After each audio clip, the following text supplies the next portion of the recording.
سلامونه او نیکې هیلې زړه ته رانږدې افغانانو د کرکټ باره کې ویډیو ده او تاسې ټولو ته معلومات دی چې د افغانستان ملي کرکټ ټیم غوښتل چې استرالیا ته لاړ شي او په استرالیا کې د 500 ورځونو میچونه د 100 ورځونو میچونه وکړي. خو د استرالیا حکومت د خوا نه او د استرالیا د کرکټ بورډ د خوا نه ورته اجازه ورنه کړې شوه چې افغانستان ملي کرکټ ټیم په استرالیا کې لوبه وکړي او د هغې ته بهانه دا ښودلې ده چې د طالبانو موجوده حکومت چې دی د جنکو تعلیم ته نه پرېږدي او په ښځو باندې پابندیانې لګولي او د افغانستان کې د ښځو کرکټ ټیمو په هغې لغوه کړی دی. نو موږ ځکه افغانستان ته اجازه نه ورکوو چې په استرالیا کې لوبې وکړي. بل خوا زموږ ملي اتلانو محمد نبي، راشد خان، نوید الحق او نور افغانانو دغه عمل د استرالیا په کلک ټکو باندې غندلی دی او دغه ته مخالفت یې کړی. بل خوا که موږ وګورو امرالله صالح صاحب بیا د استرالیا په حمایت کې دغه کړی دی چې یاره استرالیا دا ښه کار کړی دی چې افغانستان کرکټ ټیم ته اجازه نه ده ورکړې. په دې ټولو خبرې کوم.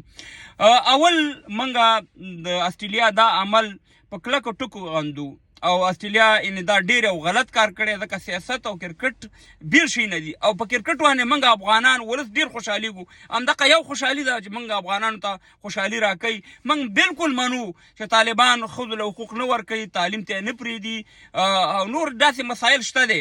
خو موږ د استرالیا نه دا پوښتنه کوو چې دغه یو نیم کال وشو چې طالبانو تعلیمونه بند کړي دي، ښځو له حقوق نه ورکوي، دې کې شک نشته دی.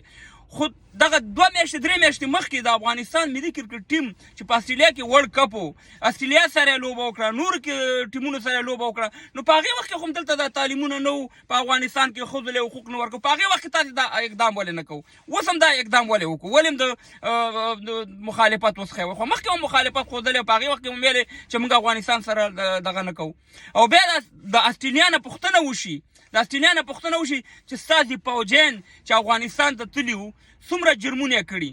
خپله ویډیوګانې شته، خپله هغه دغه شته دی چې تاسې بېګناه افغانان شهیدان کړي په افغانستان کې. د هغې پوښتنه موږ د چا نه وکړو. ټیک دغه عمل خو موږ د طالبانو په کلکه ټوکو غندو. موږ ټول افغانان د طالبانو دغه عمل نه خفه یو، ورسره اختلاف ورسره لرو او موږ طالبانو ته چې د اوښ نه هم راکوشئ، لاندې په ځمکه شئ، ځکه چې دغه شانې ملکونه په دغه کتاب نه چلېږي څه رقم چې تاسې روان کړی. بل زموږ اتلانو قهرمانان محمد نبي ته سلام کوو، راشد خان ته سلام کوو، نوید الحق ته او نور افغانانو ته. تاسې بالکل صحیح افغانان هستئ، تاسې بالکل په وطن خفه کېږي. د غیرت ګوره یو ټیم دغه د غیرت شیبې وي. محمد نبي پې غیرت وکړو په افغانستان باندې، همدغه شان دی راشد خان، همدغه شان دی نوید الحق. په لکاو په میلیونها روپۍ دې له راتلي مګر هم هغې ته یې ونه کاته، خپل افغانستان او افغانانو ته یې وکاته.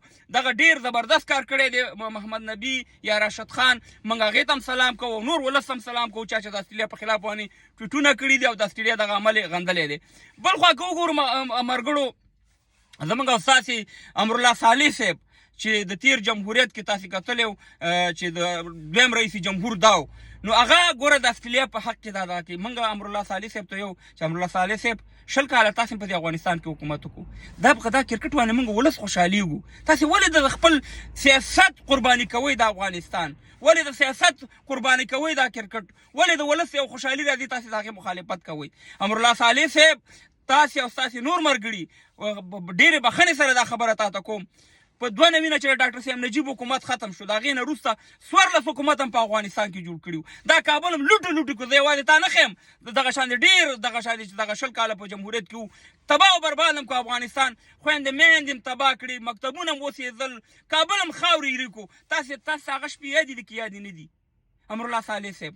بل دغه چې اوس راغلی په دې 20 کال جمهوریت کې په افغانستان کې 34 ولایتونه دي. امرالله صالح صاحب زما په خبرو بیا هم خفه نه شي، 34 ولایتونه پکې تاسې په 34 ولایتونو کې 34 ملکونه تاسې جوړ کړي. هر یو ولایت یې بېل باچایي او بېل حکم پکې چلېدو، یعنې چې د قدرت جزیرې وي.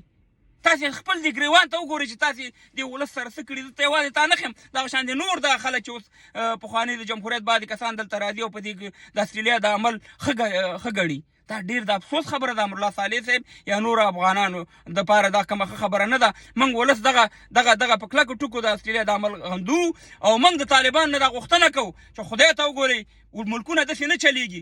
موږ د افغانستان درې رنګه ملي بیرغ غواړو، موږ ملي سرود غواړو، موږ د جینکو مکتب غواړو، موږ په اسلامي چوکاټ کې خود الحقوق غواړو. او دا تاسې چې څه رقم وطن روان کړی دی ډېر ژر به ستاسې ټغر راغونډېږي، ځکه چې نه تاسې په داخل کې افغانان خوښوئ نه په خارج کې ملکونه خوښوئ، په رسمیت هم نه پېژني. او که داسې حال وي نو افغانستان ما مخکې ویلي چې یا جومات کوي یا ترې غټه مدرسه جوړه کوي. دا ستاسې د دې مسؤله دی، ځکه ستاسې په عملونو په وجه باندې زموږ کرکټ ته ضربه رسېږي او افغانستان د خوشحالۍ نه محرومېږي. هیله کوم چې دا ویډیو مخکې شیر کړئ.